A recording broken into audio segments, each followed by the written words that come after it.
Bonsoir et bienvenue à la bibliothèque des rêves. Installez-vous confortablement, que vous soyez couché ou assis, parce qu'on a un grand voyage devant nous ce soir. Une nouvelle croisière dans l'espace qui nous amènera sur Mars. La première mission habitée vers Mars.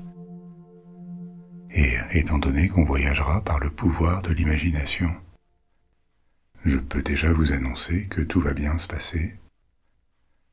On rentrera sur Terre en parfaite santé dans un peu plus d'1 heure.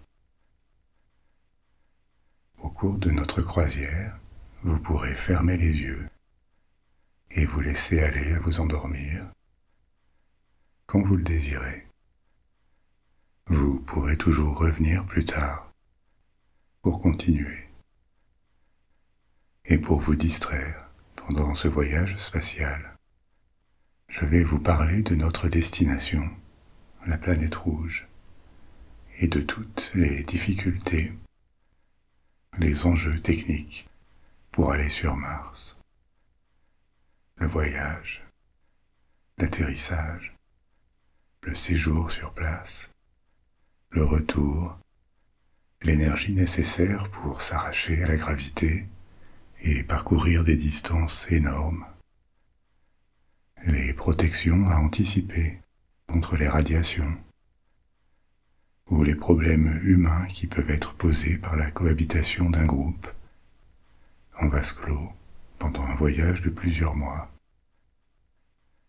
On parlera aussi de terraformation en tant que concept et pour voir si ça pourrait s'appliquer à Mars. Alors on va partir. Avant de décoller, merci de bien vouloir suivre et évaluer positivement la bibliothèque des rêves. De commenter si vous pouvez, selon le site d'où vous écoutez cet épisode, que ce soit sur Spotify, Apple Podcasts, Deezer, YouTube ou un autre. C'est important pour que les algorithmes donnent de la visibilité à ce programme. Et maintenant, commençons. La Terre commence déjà à devenir plus petite derrière nous. On a déjà croisé l'orbite de la Lune, mais on est encore à des millions de kilomètres de Mars. Dans un voyage spatial antérieur, où je vous emmenais visiter des exoplanètes, on a voyagé bien plus vite que la lumière, ce qui est possible en imagination, mais qui défierait les lois de la physique telles qu'on les connaît, et est jugé techniquement impossible par la physique moderne. Mais ce soir, voyager bien moins vite est déjà suffisant pour rallier Mars en quelques minutes et en revenir. Une vitesse qui dépasse 1% de la vitesse de la lumière n'a quand même jamais été atteinte par l'homme. Mais en théorie, c'est possible. Alors, quelle est la distance entre la Terre et Mars? Il n'y a pas une seule réponse à cette question, parce que cette distance entre les deux planètes est constamment en train de changer. Depuis que vous avez commencé à écouter cet épisode, la distance a changé de plusieurs milliers de kilomètres, parce que chaque planète poursuit sa course en orbite autour du Soleil, à grande vitesse, et parfois les deux planètes, Mars et la Terre, sont du même côté du Soleil, relativement proches, et à l'opposé, à d'autres moments, elles peuvent être chacune d'un côté différent du Soleil, avec une énorme distance entre elles. Pour mettre des chiffres sur cette réalité, la distance minimale entre la Terre et Mars, quand elles sont alignées du même côté du Soleil, c'est 55 millions de kilomètres. Et quand l'une est d'un côté et l'autre à l'opposé, ça peut aller jusqu'à 400 millions de kilomètres. Presque 8 fois plus. Environ tous les 26 mois, Mars exécute ce passage rapproché avec la Terre. C'est comme ça que ça s'appelle, quand la distance se réduit au minimum. Et évidemment, c'est le moment qu'on voudrait exploiter pour aller sur Mars et réduire le plus possible la distance à traverser. Mais tous les passages rapprochés ne sont pas strictement identiques. Ça n'est pas si simple. Cette distance minimale entre les deux planètes connaît des petites variations parce que la forme des orbites change constamment. Elle change à cause de l'influence d'autres corps, notamment de Jupiter, dont la position n'est pas la même à chaque fois que Mars ou la Terre reviennent au même point dans leur orbite. Jupiter et les autres planètes aussi, mais moins que Jupiter parce qu'elles ont une masse plus petite et qu'elles sont plus lointaines, les tirent légèrement par leur gravité. Et ça affecte à la marge l'orbite de Mars et de la Terre. En particulier pour Mars, Jupiter a une influence assez marquée sur son orbite. Elle la déforme. Évidemment, à l'échelle du système solaire, ces variations d'orbite sont toutes petites, mais elles sont tout à fait importantes pour des voyages spatiaux, parce qu'elles peuvent modifier la position de la planète de destination de plusieurs centaines de milliers de kilomètres. Donc il faut absolument les prendre en compte, calculer précisément où seront les planètes en tenant compte des différentes influences sur leur orbite. C'est un type de calcul qui a été développé au long du XXe siècle, ça n'est pas nouveau, et c'est devenu crucial à partir du moment où des sondes spatiales ont commencé à être envoyées dans l'espace. Mais vous imaginez la complexité et la précision nécessaire des observations et des calculs qui doivent être faits pour prendre en compte la vitesse, la position et l'influence à anticiper de tous les corps. Ça fait beaucoup de modélisation et de mathématiques pour faire des prévisions précises, pour qu'une sonde puisse atteindre sa destination au bon endroit, au bon moment. Parce qu'évidemment, elle ne peut pas se permettre de rater sa cible d'1 ou 2 millions de kilomètres. Pour en revenir à Mars, tous les passages rapprochés avec la Terre sont donc légèrement différents, puisque les autres corps du système solaire ne sont pas dans la même configuration à chaque fois. En 2003, Mars a fait son passage rapproché le plus proche de la Terre en 60 000 ans. Et elle ne sera pas à nouveau aussi proche avant l'année 2287. En attendant, il faudra voyager sur une distance un petit peu plus longue pour se rendre sur Mars. Mais il y a quand même un passage rapproché à peu près toutes les 2 années terrestres.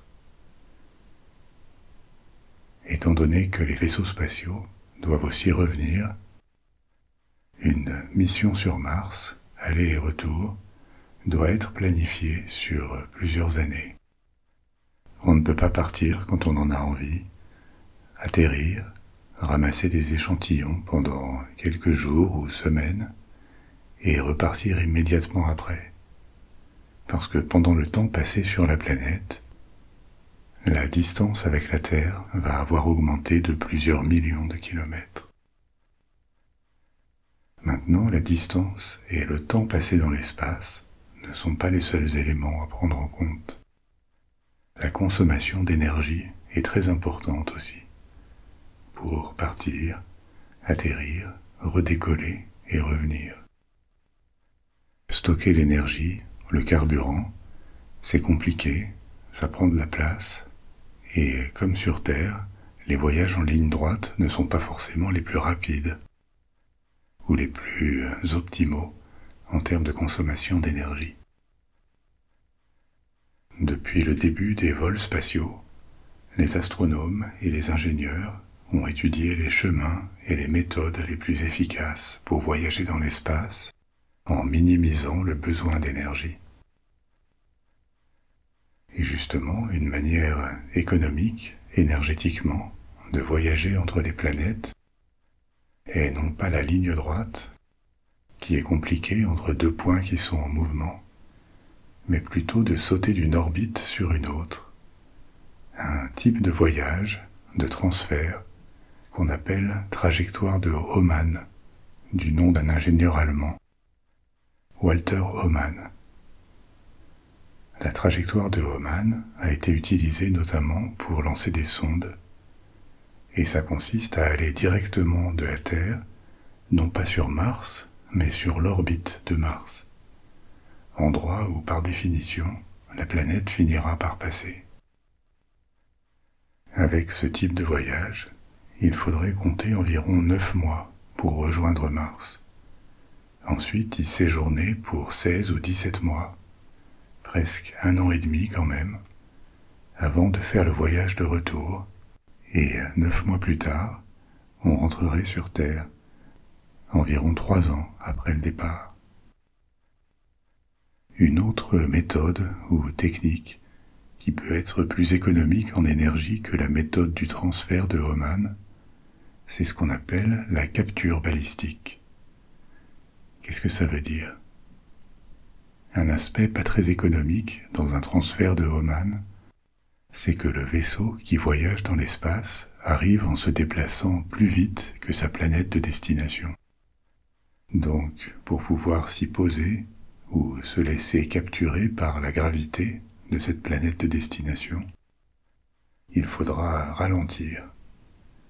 Et un objet ne ralentit pas tout seul dans l'espace.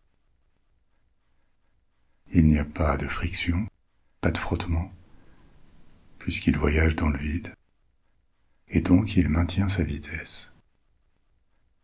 Ça veut dire qu'il faudra le faire décélérer, et pour ça brûler du carburant. Si ça n'est pas fait, le vaisseau va échapper à l'attraction gravitationnelle de la planète qu'il veut atteindre à cause de sa vitesse trop élevée. Ce carburant, il faut l'amener depuis la Terre, ce qui augmente d'autant la complexité et le coût du voyage. La méthode de capture balistique, ça consiste à décélérer par anticipation, à un moment du voyage où ça réclame moins de carburant, moins d'ergol, ou limiter volontairement la vitesse du voyage, avant d'aller se placer sur l'orbite de la planète de destination, avant que la planète n'y passe. Et quand elle arrive, se laisser capturer par sa gravité, pour se placer en orbite autour d'elle. Ce qui se fait automatiquement, presque sans consommation d'énergie, à part pour de tout petits ajustements de trajectoire. Mais la vitesse est déjà suffisamment basse pour que le vaisseau spatial ou la sonde se satellise automatiquement.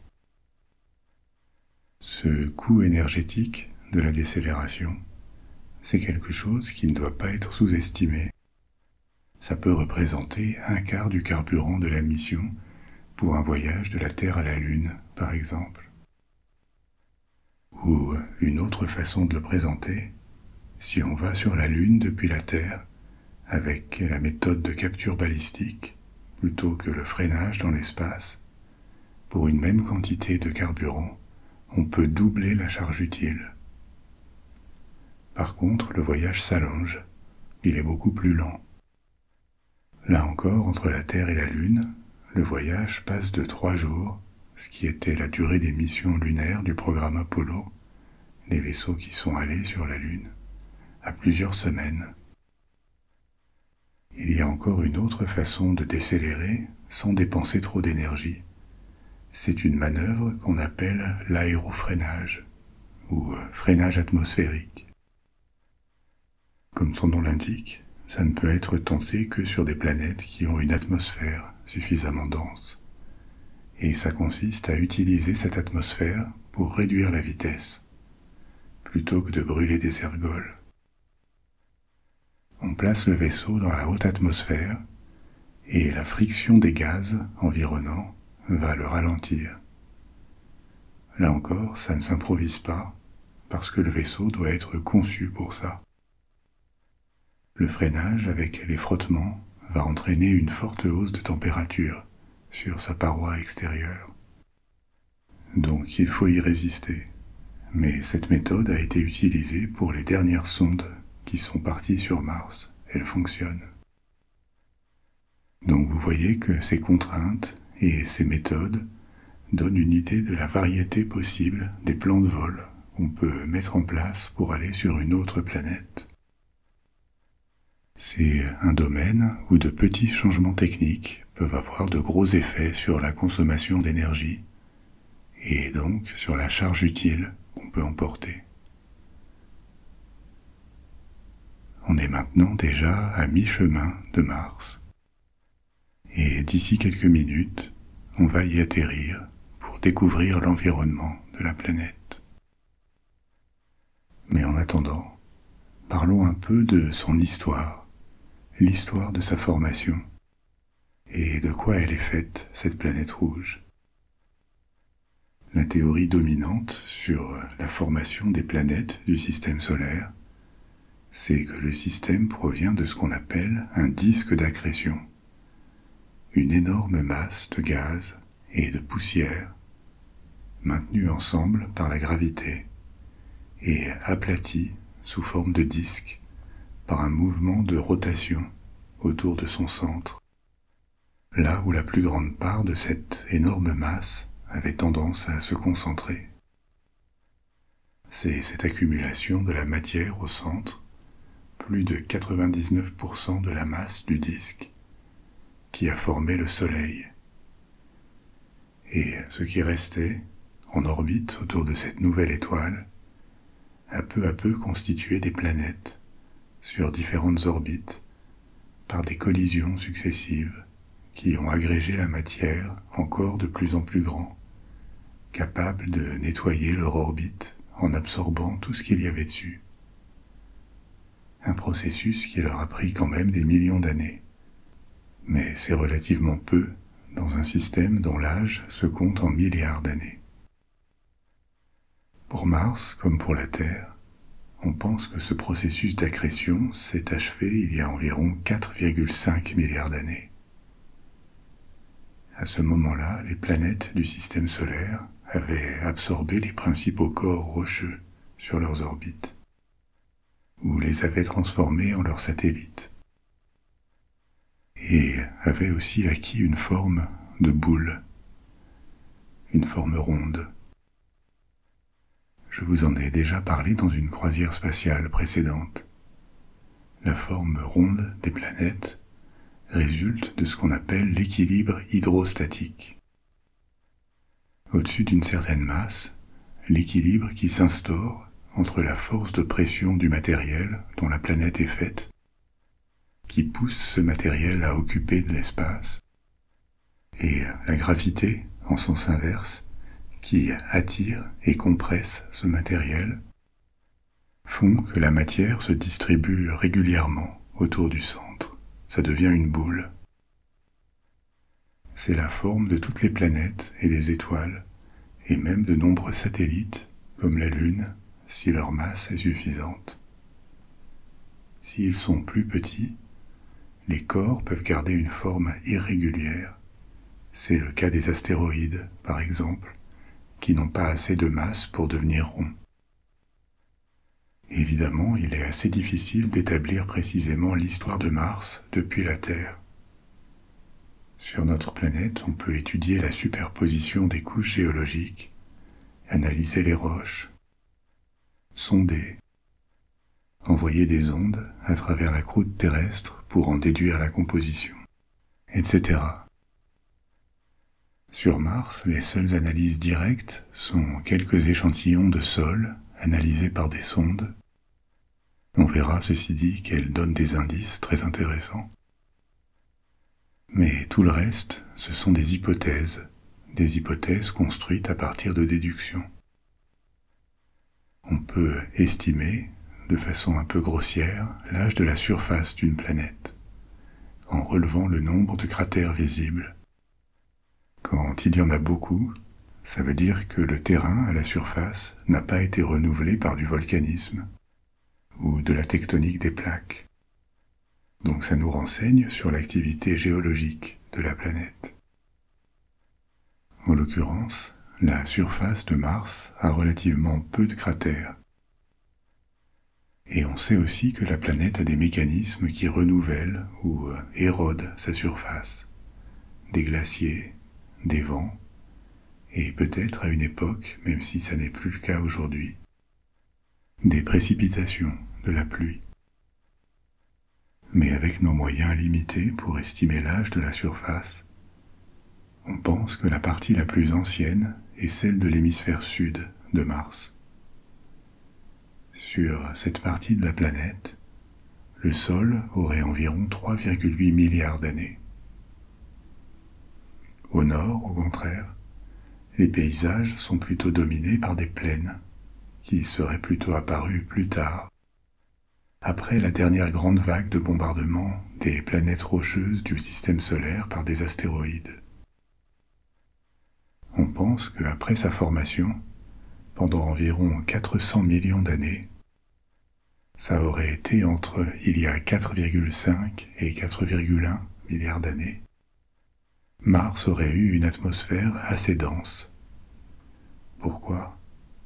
Parce qu'à cette époque, les planètes rocheuses du système solaire étaient soumises à des bombardements, des collisions assez intenses avec des astéroïdes et des comètes, dont les impacts auraient libéré des gaz, et une autre partie de ces gaz serait venue de la planète elle-même. Il se serait échappé de son manteau par les volcans. Cette atmosphère aurait pu être vraiment dense, plus que celle qu'on a sur Terre aujourd'hui, ce qui veut dire une pression plus forte à la surface. Et dans ces conditions, la vapeur d'eau dans l'atmosphère aurait pu se condenser en formant un océan, peut-être même un océan global qui aurait couvert toute la planète. Mais pas le genre d'océan qu'on a sur Terre aujourd'hui. Celui-là aurait été liquide, mais très chaud, au-dessus de 100 degrés Celsius. Et il ne se serait pas évaporé uniquement à cause de la pression élevée de cette atmosphère, comme dans une cocotte minute. Avec le temps tout de même, cette étendue d'eau se serait un peu refroidie et aurait pu ouvrir une fenêtre d'opportunité pour l'émergence de la vie sur Mars, il y a environ 4,3 milliards d'années. Mais on n'en a aucune preuve, c'est juste une hypothèse qui aurait été peut-être techniquement possible. En tout cas, si cet océan a abrité la vie, ça n'a pas duré. Pas duré parce que cette atmosphère très dense était condamnée à être perdue. Mars n'avait pas la masse suffisante pour la garder accrochée, ni, comme la Terre, un champ magnétique qui protège l'atmosphère. Et donc, même si elle a existé, cette atmosphère originelle de Mars s'est perdue avec le temps, en s'échappant dans l'espace ou en se solidifiant pour s'incorporer à la surface. L'atmosphère serait devenue de plus en plus fine et ténue, donc moins de pression, moins de chaleur, et la planète se serait fortement refroidie en surface, avec comme conséquence la transformation de l'eau en glace, et donc vers 4,1 milliards d'années dans le passé, a priori plus d'eau liquide, pouvant soutenir le type de vie qu'on connaît sur Terre. Les 400 millions d'années suivantes, de 4,1 à 3,7 milliards d'années dans le passé, ont vu d'autres grands bouleversements. Les derniers bombardements d'astéroïdes auraient pu avoir lieu à cette période et laisser quelques cratères encore visibles dans l'hémisphère sud de Mars. À l'époque, la croûte de la planète était encore en train de se solidifier et de s'épaissir. Comme pour la Terre, on pense que Mars a une structure différenciée, un noyau liquide formé principalement de métaux, parce que les métaux tendent à converger vers le centre des planètes rocheuses pendant leur formation, parce qu'ils sont plus lourds. Autour de ce cœur, il y a un manteau et enfin une croûte assez fine, quoique sans doute un peu plus épaisse que sur Terre. La croûte terrestre mesure en moyenne 40 km d'épaisseur. Celle de Mars serait d'une 50aine de kilomètres. Évidemment, la mesure de celle de Mars n'a pas été faite directement. Elle n'est pas aussi fiable que celle de la Terre. En tout cas, cette croûte martienne était beaucoup plus fine il y a 4 milliards d'années. Et la planète a dû connaître une période d'activité volcanique intense à l'époque. De grands volcans sont apparus, et d'ailleurs une fois sur Mars, je vous parlerai de l'un d'entre eux. Aussi à cette époque, la surface a dû s'ouvrir par endroits, en formant des rifts. Et durant cette période, l'activité volcanique aurait pu redoubler, changeant à nouveau l'atmosphère. Avec des gaz à effet de serre, en plus grande quantité, rejetés par le volcanisme, la planète se serait à nouveau réchauffée, en conservant plus de chaleur. Et à ce stade, une météorologie avec des nuages et des précipitations serait réapparue. Ça pourrait expliquer de nombreuses vallées sur Mars, qui semblent avoir été formées par de l'érosion, provoquée par de l'eau. Et à l'époque, il y aurait pu y avoir des mers ou des grands lacs dans les bassins et les cratères de la planète. Un indice qui étaye ce scénario, c'est les analyses de surface réalisées par des rovers envoyés sur Mars, l'analyse des rocs qu'ils ont récoltés. Ces analyses indiquent la présence de minéraux argileux, qui normalement se forment, en tout cas sur Terre, en cas d'exposition longue à de l'eau liquide. Donc typiquement des matériaux qui apparaissent avec des étendues ou des cours d'eau permanents. Pendant cette nouvelle période, avec de l'eau liquide, peut-être qu'une autre fenêtre favorable à la vie, une deuxième, se serait ouverte. Il y avait à l'époque de l'eau liquide, une atmosphère protectrice qui était réapparue, et aussi peut-être un champ magnétique créé par la rotation rapide du noyau métallique, créant un effet de dynamo comme le champ magnétique terrestre. Un champ magnétique qui dévie les particules et les rayonnements solaires, protégeant l'atmosphère et donc la vie. Donc plusieurs conditions favorables à une vie biologique. Mais une nouvelle fois, ça n'a pas duré. Et même si ces conditions ont été réunies, ce qui est après tout plus théorique que véritablement prouvé, elles n'ont peut-être pas duré assez longtemps pour que la vie ait une chance d'émerger. Étant plus petite que la Terre, Mars se serait refroidi plus vite. L'effet de dynamo à l'intérieur de la planète se serait interrompu à cause de la modification interne provoquée par le refroidissement. Et donc le champ magnétique aurait disparu. En tout cas aujourd'hui, il n'existe plus. Avec toujours sa taille réduite par rapport à la Terre et sans son champ magnétique, Mars se serait remise à perdre son atmosphère en quelques millions d'années, rendant la planète plus froide. Et comme le volcanisme continuait, cette atmosphère se serait en plus chargée de plus en plus en soufre, rendant les pluies de plus en plus acides sur cette période de environ 800 millions d'années, jusqu'à il y a 3 milliards d'années dans le passé. Là encore, cette théorie ou ce scénario ne sortent pas d'un chapeau. D'autres minéraux, analysés sur Mars, montrent des signes d'altération par un contact prolongé avec de l'eau de surface acide.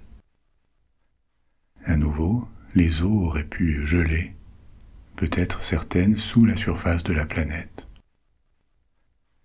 Les bombardements d'astéroïdes auraient à peu près complètement cessé également à cette période, comme ailleurs dans le système solaire. Et la planète aurait commencé, géologiquement et climatiquement, à s'endormir, sans plus de grands changements, comme ceux qui avaient eu lieu pendant son premier milliard et demi d'années d'existence. Une tranquillité peut-être parfois troublée par une collision d'astéroïdes, qui pouvait peut-être brutalement dégeler d'énormes quantités d'eau sur la surface et provoquer de grandes inondations, avant que rapidement cette eau ne soit réabsorbée par le sol et gelée à nouveau. Depuis les grands bouleversements de ses débuts, depuis environ 3 milliards d'années, Mars aurait donc été relativement stable. Sa surface était maintenant complètement sèche, il ne restait presque rien de ses anciennes atmosphères, et l'atmosphère actuelle, celle qui reste, est tellement ténue qu'il y a très peu de pression à la surface de Mars. Tellement peu que l'eau s'y vaporise instantanément. Il ne peut plus y avoir d'eau liquide sur la planète. Par contre, il y a des vents qui ont provoqué un peu d'érosion au cours des 3 derniers milliards d'années.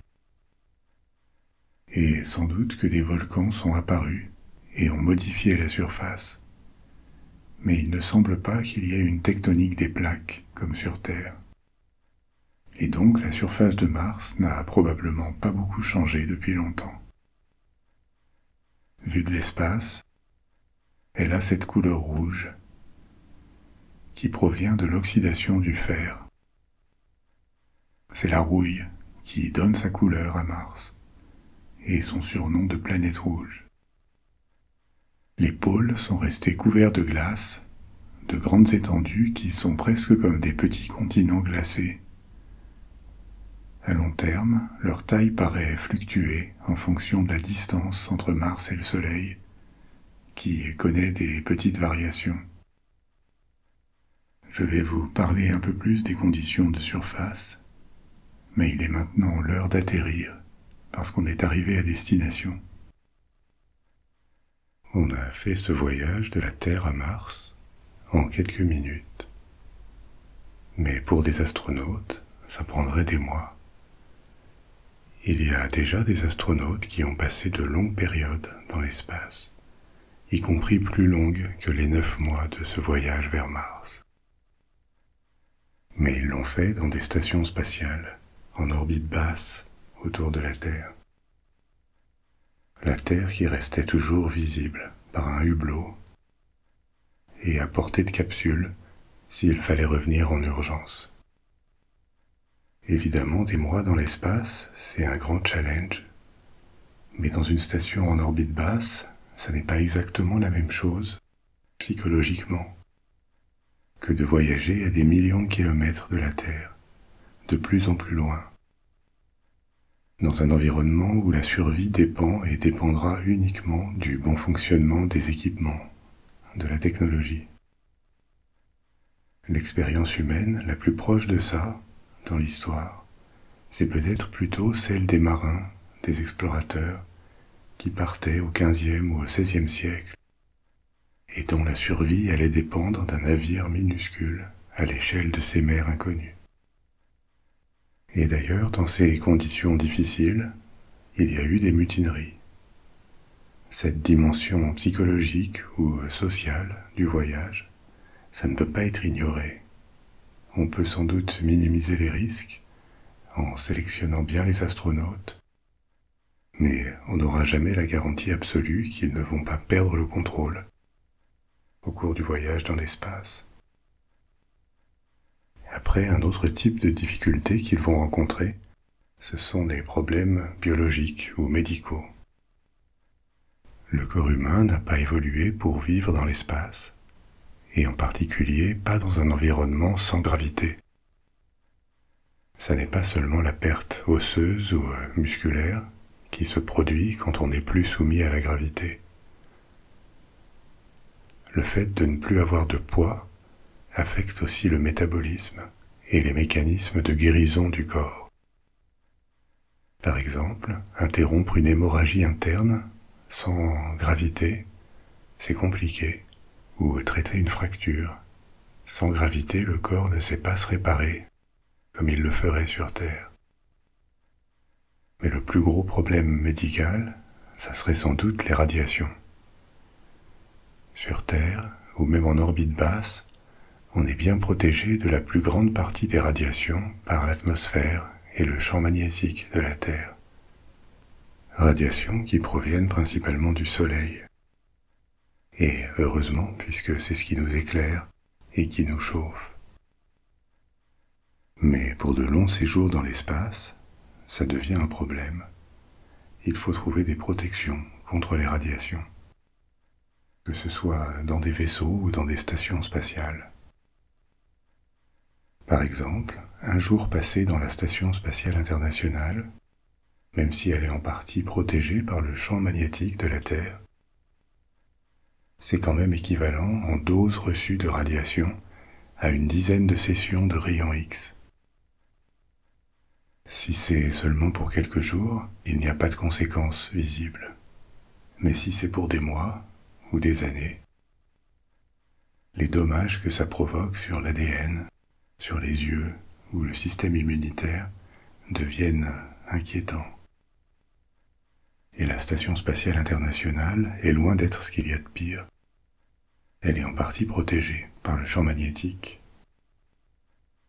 Un voyage sur Mars impliquerait de complètement quitter le champ magnétique de la Terre et de s'exposer à des doses de radiation largement supérieures. Un effet peut être tout aussi insidieux et dangereux pour la survie des astronautes, c'est que les radiations à moyen terme affecteraient leur capacité cognitive, donc leur capacité à mener la mission et à réagir correctement à des imprévus ou des situations de stress. Alors comment faire pour réduire le problème des radiations? Des combinaisons spatiales pourraient être utilisées. Il y en a en développement. En particulier des combinaisons en polyéthylène, qui est un matériel, un plastique, très courant. C'est celui avec lequel on fait la plupart des bouteilles en plastique. Et le polyéthylène offre une bonne protection contre les radiations. Il pourrait aussi y avoir des procédures pour que les astronautes se mettent à l'abri quand ils traversent des zones où l'intensité des radiations est plus forte. Une alerte pourrait se déclencher et ils iraient se protéger dans des caissons ou dans une zone spéciale du vaisseau. En général, les métaux dont on fait la coque d'un vaisseau spatial, ces métaux n'offrent pas une bonne protection contre les radiations. Mais il y a d'autres matériaux qui le font. L'hydrogène marche bien. Et il pourrait y avoir des matériaux riches en hydrogène dans la structure du vaisseau. Ou les parois internes pourraient être simplement couvertes de réservoirs d'eau. L'eau bloque efficacement les radiations. Donc il y a des solutions, mais elles posent aussi la question du poids, parce qu'évidemment il faut tout envoyer dans l'espace, et ensuite voyager avec cet équipement. Peut-être encore une autre solution, qui a l'air d'être de la science-fiction, mais qui est à l'étude, c'est de doter le vaisseau de son propre champ magnétique, généré par un appareil sur le vaisseau, qui produirait un bouclier anti-radiation. Si ça se fait un jour, ça serait à long terme, et ça pose des questions techniques, en particulier le coût énergétique pour le faire fonctionner. Mais en théorie, ça pourrait procurer la solution idéale au problème de radiation posé par le voyage spatial. En tout cas, pour envisager sérieusement un voyage spatial à longue distance, plus loin que la Lune, il faut régler le problème des radiations. Un jour dans l'espace, hors du champ magnétique de la Terre, c'est équivalent en dose de radiation à 700 jours sur Terre. En d'autres termes, en un mois dans l'espace, des astronautes non protégés recevraient l'équivalent de presque une vie entière de radiation, chaque mois. Alors, on arrive maintenant en orbite autour de Mars, et à travers la très légère atmosphère de la planète, on voit bien le sol, avec sa variété de plaines, de cratères, surtout dans l'hémisphère sud, qui a un sol plus ancien, ses montagnes, ses vallées. Tout ça dans des tons qui vont du rouge au brun, à part les calottes blanches de glace sur les pôles. Parfois, il y a des tempêtes de poussière sur la planète, qui peuvent devenir globales et complètement dissimuler sa surface. C'est une des difficultés de son environnement pour une présence humaine. Ces calottes glaciaires aux pôles contiennent de la glace d'eau, mais pas seulement. Il y a aussi du dioxyde de carbone gelé. Comme la Terre, Mars a des saisons, parce que la planète tourne sur un axe légèrement incliné. Donc, quand c'est l'été pour un des pôles, qui reçoit un peu plus directement la lumière du Soleil, c'est l'hiver pour le pôle opposé, qui reste des mois dans l'obscurité. Comme il n'y a pas d'atmosphère qui régule la température, comme sur Terre, le pôle qui est plongé dans le noir devient très froid. Tellement froid que le dioxyde de carbone de l'atmosphère gèle et tombe au sol, ce qui couvre le pôle d'une couche sombre de glace de dioxyde de carbone. Mais ensuite, quand l'été arrive, pour ce pôle, la lumière du soleil sublime cette glace. Sublime, c'est-à-dire qu'elle la transforme en gaz directement, sans passer par un état liquide. Le dioxyde de carbone, sous forme de gaz, s'élève dans l'atmosphère en emportant de la poussière avec lui. Et ça forme des sortes de nuages, des nuages secs, de poussière, jusqu'à ce que le cycle se répète, l'hiver arrive, le dioxyde de carbone gèle et retombe. On va continuer à explorer la surface, mais maintenant atterrissons. Comment atterrir sur Mars en fait, concrètement? On va le faire certainement comme la première mission habitée qui mettra jamais le pied sur Mars, avec une fusée ou un module qui quittera le vaisseau laissé en orbite pour se poser, et qui sera capable plus tard de redécoller pour rejoindre le vaisseau en orbite et rentrer sur Terre. Depuis les années 70, une douzaine de petits appareils ont déjà atterri sur Mars. Il y en a eu 3 envoyés par l'URSS et 2 autres par la NASA dans les années 70, avant une longue période où les problèmes de financement et d'autres priorités de la recherche spatiale ont fait passer les missions sur Mars au deuxième plan.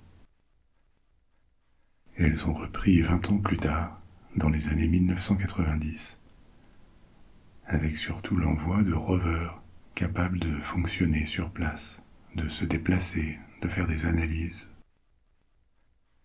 Des machines comme Opportunity, Curiosity et plus récemment Perseverance, qui est arrivé en 2021.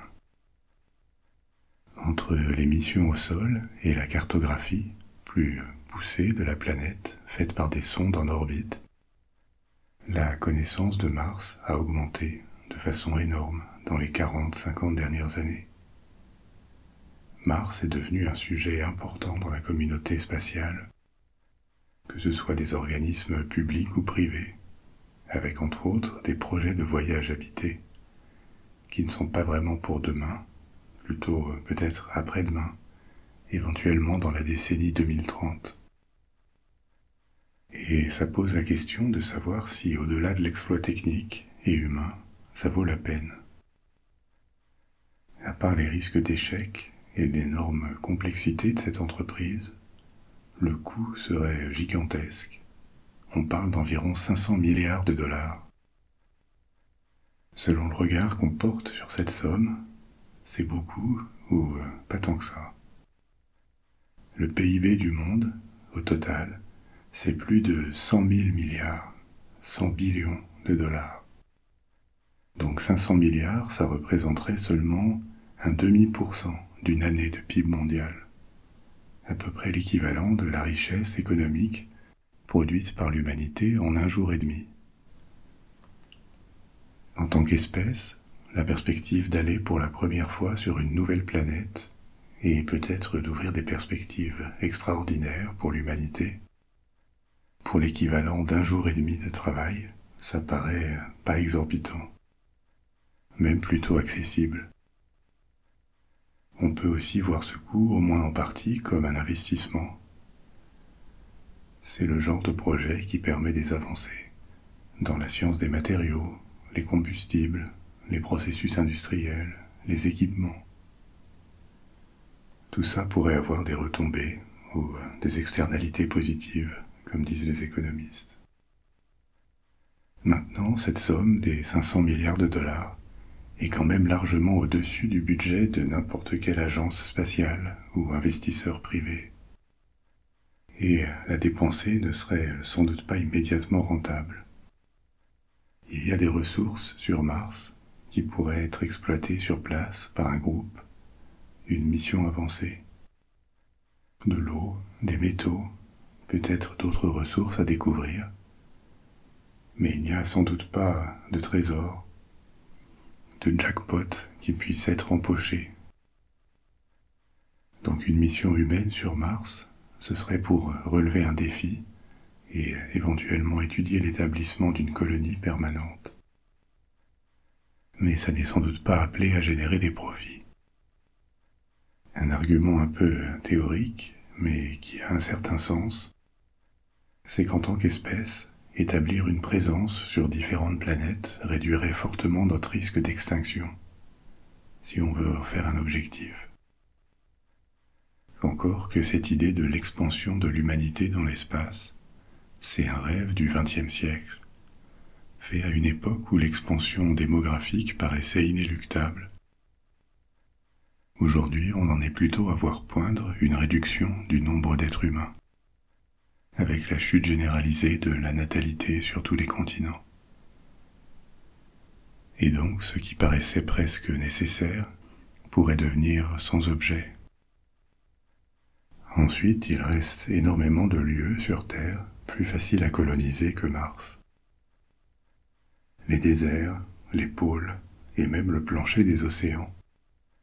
Tous ces lieux seraient plus faciles et moins durs à occuper que des colonies sur Mars. Par exemple, même dans les froids extrêmes de l'Antarctique, où rien de comestible ne pousse et la seule présence humaine est dans des bases scientifiques, il y a quand même de l'air à respirer, il y a de la pression, donc on peut sortir sans porter un scaphandre pressurisé. Et la température a beau être très basse, selon les niveaux auxquels on est habitué, elle est quand même plutôt plaisante par rapport à celle de Mars. Sur Mars, l'atmosphère est trop limitée, trop ténue pour retenir de la chaleur la nuit. Et en plus, Mars est plus loin du Soleil que nous. La température moyenne sur Mars, c'est moins 60 degrés Celsius, un froid qu'on ne trouve pas sur Terre. Et c'est seulement une moyenne. Pour vous donner une idée, au plus, la température à l'équateur sur Mars pendant la journée peut monter à 20 degrés, ce qui paraît pas mal, mais comme il n'y a que très peu d'atmosphère, la nuit, au même endroit, la température chute à moins 73 degrés. Sur Terre, il n'y a aucun endroit avec une amplitude thermique de presque 100 degrés en une journée, ni en quelque laps de temps que ce soit d'ailleurs. Ajoutez au froid l'absence d'air à respirer, évidemment. L'atmosphère est 100 fois moins dense que sur Terre, et à 95%, cette atmosphère, c'est du dioxyde de carbone. Pas d'oxygène, donc il n'y a rien à respirer. Plus encore le problème des radiations, dont on a parlé, plus les tempêtes de poussière, qui peuvent durer des semaines. C'est très hostile. Et une colonie sur Mars devrait affronter une situation dure, précaire, et dépendre énormément de ses équipements pour survivre. Une colonie devrait probablement s'abriter sous le sol pour éviter les radiations, ou alors sous des dômes anti-radiation. Elle aurait aussi désespérément besoin de trouver de l'eau, pas seulement pour boire, mais aussi pour produire de l'oxygène et irriguer des cultures pour s'alimenter. Il faudrait aussi qu'elle produise de l'énergie, probablement avec des panneaux solaires. Mais quand le soleil est caché pendant des semaines par une tempête, il faudrait fonctionner sur batterie ou trouver une alternative. Il faudrait encore pressuriser les lieux, l'endroit où vivraient des humains. Tout ça, c'est des difficultés, des risques. Et l'erreur n'est pas permise. Au moindre accident, ça peut être la mort. En fait, si il s'agit d'aller s'enterrer sous la surface, ça coûterait beaucoup moins cher et ça serait moins dangereux de le faire sur Terre, ou alors sous la mer. Donc l'argument de l'espace vital pour justifier la colonisation de Mars ne marche pas vraiment. Malgré toutes ces objections à une mission et à une colonisation de Mars, c'est difficile quand même de ne pas trouver le sujet fascinant. Enfin, je trouve. Et on ne peut pas non plus écarter l'intérêt scientifique de l'entreprise. Ne serait-ce par exemple que pour chercher des traces d'une vie passée sur Mars. Si on découvrait que la vie y est apparue, qu'elle persiste, cachée sous le sol ou pas, et quelle que soit sa forme, ça permettrait de mieux comprendre l'apparition de la vie et savoir quelle forme elle peut prendre hors de la Terre. Évidemment, ça serait un argument fort en faveur de l'existence de la vie dans de nombreux points de la galaxie. Une mission habitée semble en tout cas apporter techniquement dans un futur pas si lointain, malgré les difficultés. Et peut-être aussi ultérieurement une base habitée. Par contre, ce qui paraît beaucoup moins accessible, mais quand même intéressant, c'est une idée qui circule depuis le XXe siècle, celle de terraformer Mars ou d'autres planètes, de la rendre plus similaire à la Terre et habitable par l'homme. Mais qu'est-ce que c'est exactement comme concept, la terraformation? Et est-ce que c'est quelque chose de crédible, même dans un futur lointain? Le concept de terraformation lui-même n'est pas si récent. Il apparaît dans les années 1940 dans la littérature de science-fiction. Et le premier article scientifique notable qui en parle date de 1961, écrit par un astronome américain, Carl Sagan. Mais dans son article, il ne parle pas de Mars, mais de Vénus. À l'époque, dans les années 60, on savait déjà que Vénus avait une atmosphère ultra dense qui produisait un effet de serre énorme et maintenait des températures de surface très élevées, des centaines de degrés. La composition de son atmosphère était à peu près connue, avec de l'azote, du dioxyde de carbone et de l'eau. Et la proposition de Sagan, c'était d'ensemencer, si on veut, cette atmosphère avec des algues microscopiques. Comme l'atmosphère était très dense, ces algues resteraient en suspension et ne tomberaient pas, ce qui leur éviterait d'être incinérées par la température. Les algues se nourriraient des gaz de l'atmosphère, notamment du dioxyde de carbone, transformant ces gaz en matière organique. Ça briserait le cercle vicieux du climat de Vénus en enlevant le CO2 de l'atmosphère, donc une réduction de l'effet de serre qui ferait progressivement chuter la température à des niveaux plus supportables. Le carbone resterait prisonnier d'une couche de matière qui couvrirait la surface de la planète, et les niveaux d'oxygène monteraient après avoir été rejetés par les algues. C'est ce que font les algues qui pratiquent la photosynthèse. Elles consomment du dioxyde de carbone, gardent le carbone et rejettent l'oxygène. C'était astucieux à l'époque, mais malheureusement des études ultérieures ont montré que ça ne marcherait pas. Parce que les nuages de Vénus sont aussi très riches en acide sulfurique, qui détruirait les algues. Et un problème encore plus insurmontable, c'est que l'atmosphère était trop dense pour que ça fonctionne. Les algues auraient pu séparer le CO2 entre carbone et oxygène, mais l'oxygène serait resté sous forme de gaz en altitude, alors que le carbone serait tombé vers la surface, où il aurait été incinéré par les températures. Mais en tout cas, l'idée de la terraformation avait pris racine. Carl Sagan a aussi proposé une terraformation de Mars dans les années 70. Et sans doute parce que Mars est la planète la plus similaire à la Terre dans le système solaire, avec Vénus, mais les conditions de Vénus sont objectivement trop difficiles. Donc l'idée est restée plutôt associée à Mars. Comme on l'a vu avant, il est tout à fait possible que Mars ait eu un environnement similaire à celui de la Terre, dans son histoire, avec une atmosphère plus dense et de l'eau liquide. Si des mécanismes ont fait changer cette atmosphère depuis, il pourrait être peut-être renversé. On a vu les raisons qui ont pu coûter à Mars son atmosphère par le passé. Pas de champ magnétique, donc une atmosphère susceptible d'être emportée par le vent solaire, mais aussi une gravité plus faible que la Terre, qui retient moins les gaz. La gravité à la surface de Mars est 60% plus faible que sur Terre. Donc quelque chose ou quelqu'un qui pèse 100 kg sur Terre en pèsera 38 précisément sur Mars.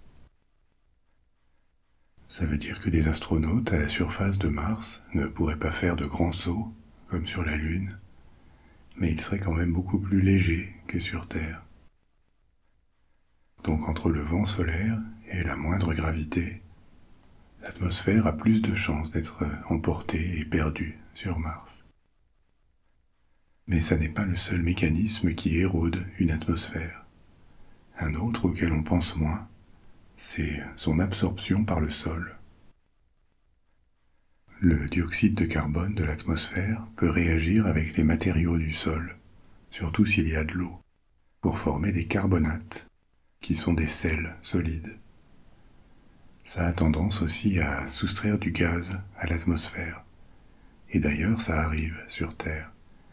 Mais il y a un équilibre qui est instauré sur notre planète avec le volcanisme qui rejette du dioxyde de carbone et ça compense cette érosion naturelle de l'atmosphère.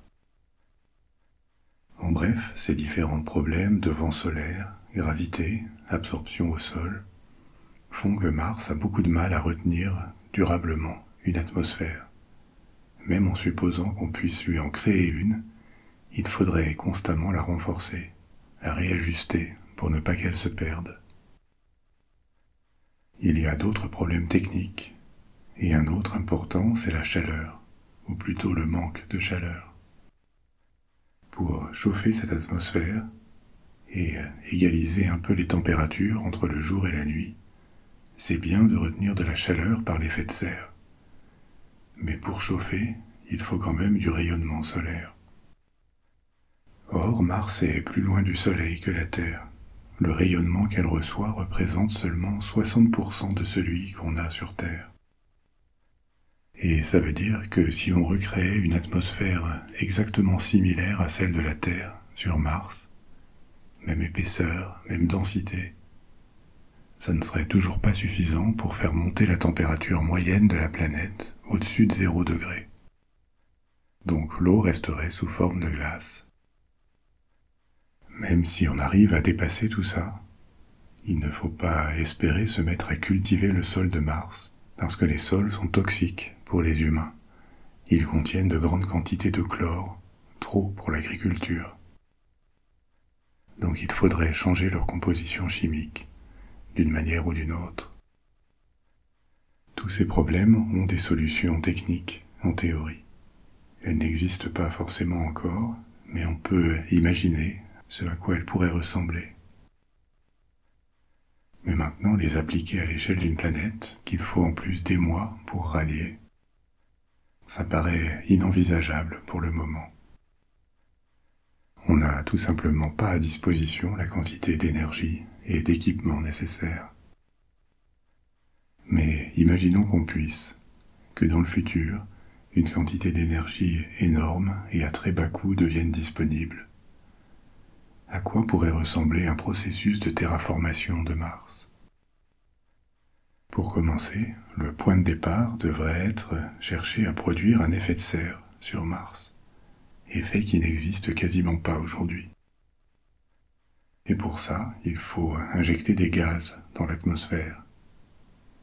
Une fois un effet de serre mis en place, la température monterait, et un jour, cette température pourrait faire fondre l'eau des pôles, ou éventuellement de l'eau souterraine. L'atmosphère plus dense augmenterait également la pression, la rendant plus supportable pour les humains. Aujourd'hui, la pression sur Mars est seulement 1% de ce qu'elle est sur Terre. Donc il faut une combinaison pressurisée pour y survivre. Mais si la pression était augmentée à des niveaux terrestres, ce serait déjà plus confortable. Et même sans atteindre 100%, à 25 ou 30% de la pression terrestre, on pourrait déjà sortir sans scaphandre, avec seulement un masque à oxygène. Alors, où trouver des stocks de gaz à effet de serre? La vapeur d'eau ou les hydrocarbures sont des gaz à fort effet de serre.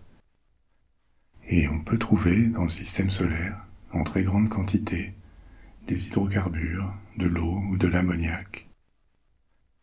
Que ce soit par exemple dans la ceinture d'astéroïdes entre Mars et Jupiter, ou sur les lunes de Jupiter. Ressources qui pourraient être exploitées et envoyées sur Mars pour être relâchées dans l'atmosphère. Une autre option serait de relâcher dans l'atmosphère des gaz à effet de serre très puissants, comme les composés à base de fluor, qui incluent les fameux CFC, des gaz qui servaient dans les bombes aérosols et qui ont été interdits il y a longtemps, parce qu'ils détruisaient la couche d'ozone sur Terre. Les CFC sont aussi des gaz à effet de serre très forts, des milliers de fois plus puissants que le dioxyde de carbone à quantité égale. On trouve du fluor dans l'écorce de Mars, en plus grande quantité que sur Terre. Donc une possibilité serait de fabriquer des composés fluorés sur place, dans une sorte d'usine de terraformation, qui les relâcherait dans l'atmosphère. Ou alors envoyer sur Mars des fusées avec des charges de CFC comprimées. Pour chauffer la planète, parce qu'il reste ce problème du Soleil qui est loin, l'idée d'installer des miroirs orientables en orbite a été émise. Ils pourraient servir pour rediriger les rayons du Soleil vers les pôles et les faire fondre avec leur quantité de CO2 qui pourrait être relâchée. Plus de chaleur, donc plus de fonte des pôles, donc plus d'eau et de CO2 dans l'atmosphère, donc plus de chaleur, et ainsi de suite. Une fois cette atmosphère suffisamment dense et chaude, il faudrait aussi l'oxygéner.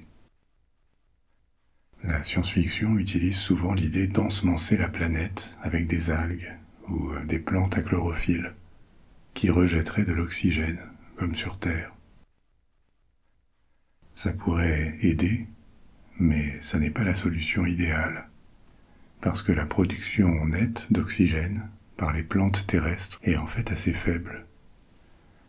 Sur Terre, 2/3 de l'oxygène sort des océans. Donc pour recréer un processus d'oxygénation comme celui de la Terre, il faudrait sans doute des mers et trouver des formes de vie végétale qui résisteraient au froid et à une pression plus faible que sur Terre, au moins au départ. Il faut garder aussi à l'esprit que l'oxygénation de l'atmosphère terrestre c'est un processus qui a duré des centaines de millions d'années.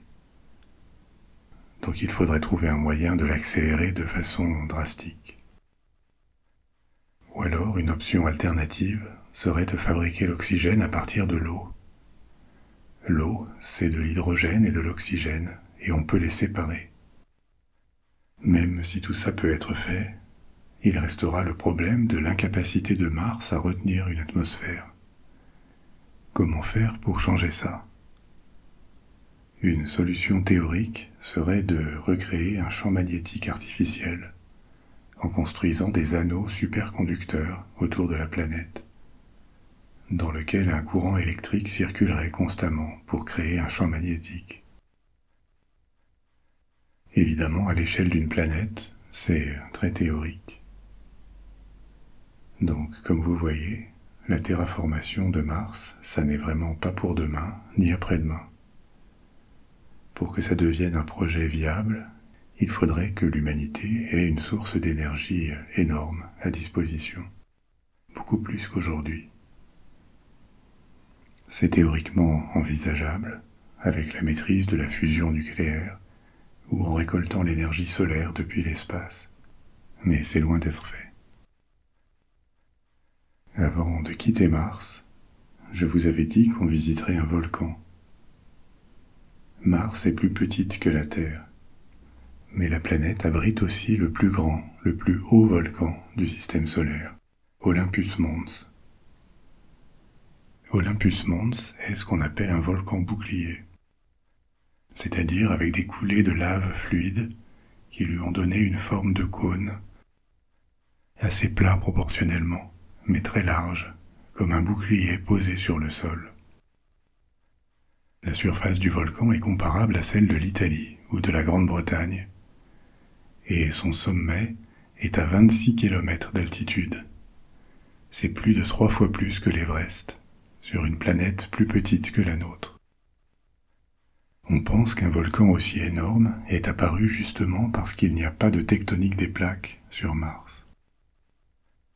Sur Terre, une grande partie de l'énergie qui a besoin d'être évacuée du manteau le fait au niveau des rifts entre les plaques.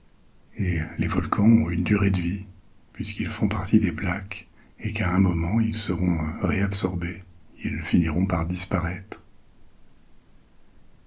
Mais sur Mars, ces mécanismes n'existent pas. Donc un même volcan peut produire des coulées de lave pendant des centaines de millions d'années, voire des milliards d'années. C'est probablement pour ça qu'Olympus Mons a atteint cette taille. Il a monté et s'est étendu sans discontinuer depuis une époque très ancienne.